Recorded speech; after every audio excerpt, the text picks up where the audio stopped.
నమస్తే అండి. మేమైతే వెస్ట్ నుంచి ఈస్ట్ వెళ్తున్నామండి. అంటే వెస్ట్, ఈస్ట్ అంటే చాలా దూరం అనుకున్నారేమో, కాదండి. వెస్ట్ అంటే వెస్ట్ గోదావరి, మాకు తణుకు. ఈస్ట్ అంటే రావులపాలెం అనమాట.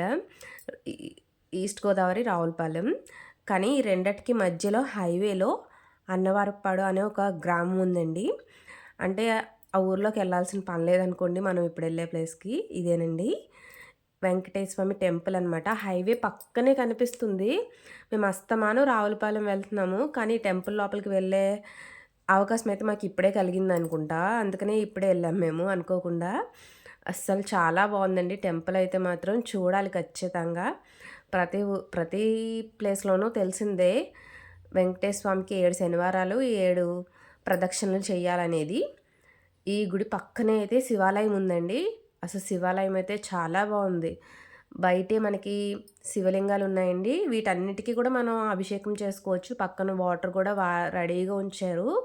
అభిషేకం అనేది చేసుకోవచ్చు. లోపలికి వెళ్తే వినాయకుడు, స్వామివారి విగ్రహం, శివలింగం, అమ్మవారి విగ్రహం అన్నీ కనిపిస్తాయి. బయట మనం అభిషేకం చేసుకోవడానికి వీలుగా పెద్ద శివలింగం కూడా ఉందండి. అసలు చాలా బాగుందనమాట టెంపుల్ అయితే. నేనైతే ఇదే ఫస్ట్ టైం అండి చూడడం లోపల. చాలా బాగుందండి.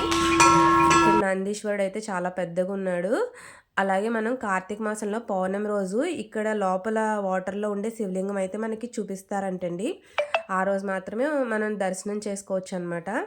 మామూలు రోజుల్లో ఇక్కడ ఈ శివలింగానికి అయితే అభిషేకం చేసుకోవచ్చు మన చేతులతో.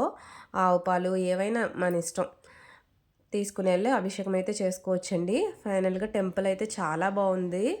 చాలా ప్రశాంతంగా కూడా ఉంది. హైవే పక్కన సౌండ్లు ఉన్నా కానీ టెంపుల్లోకి వెళ్ళేటప్పటికి చాలా ప్రశాంతంగా అయితే ఉందండి. పక్కనే ఆంజనేయ స్వామి విగ్రహం పెద్దది ఉందన్నమాట. చాలా బాగుంది ఇది కూడా. వెనకాల బిల్డింగ్ కనిపిస్తుంది కదండి, అక్కడే అన్నసంతర్పణ అయితే ప్రతి శనివారం జరుగుతుందంటండి. ఇక్కడే లోపలికి వెళ్ళాల్సిందైతే ఇదేనండి వెంకటేశ్వర స్వామి టెంపుల్ అనమాట ఇది. ఇక్కడైతే మనం లోపలికి వెళ్ళాలి. మేము కూడా ఇక్కడ నీళ్లు పోసేసుకొని అప్పుడు లోపలికి వెళ్దామని బయలుదేరాము. స్ఫటికలింగ రూపం అయితే ఈ కోనేట్లో ఉంటుందంటండి. అది కార్తీక మాసంలో పౌర్ణమి రోజు కనిపిస్తుంది. అయితే వెంకటేశ్వర స్వామి టెంపుల్ లోపలికి అయితే వెళ్ళామండి. నాకైతే లోపల వెంకటేశ్వర స్వామిని తీయాలంటే భయమేసిందనమాట. పంతులు గారు ఇసుక్కుంటారేమో అని, ఫోన్లు పట్టుకు తయారవుతున్నారు అంటారని. చాలా జనం ఉన్నారనమాట లోపల. సో నేను అందుకే డైరెక్ట్గా అక్కడైతే తీయలేదు, బయటకు వచ్చాక అయితే తీసుకున్నానమాట. ఇక్కడైతే శనివారం అంటే వెంకటేశ్వర స్వామి ఎందుకు ఇష్టం అనేది రాసి ఉంది. ఆ వెంకటేశ్వర స్వామి గుడిలోంచి లెఫ్ట్ సైడ్ మనం బయటకు వస్తే ఇక్కడ కోనేరులో విష్ణుమూర్తి, లక్ష్మీదేవి మనకు కనిపిస్తారు. వెనకాల మళ్ళీ వినాయకుడు, సుబ్రహ్మణ్య స్వామి టెంపుల్స్ అయితే ఉన్నాయండి. ఆంజనేయ స్వామి టెంపుల్ కూడా ఉంది.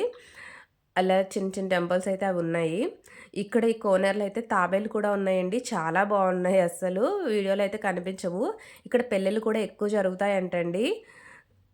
ప్రతి శనివారం 2000 మంది భక్తులు పైగానే ఇక్కడ స్వామివారి దర్శనం అయితే చేసుకుంటారంటండి. ఓం నమో వెంకటేశాయ.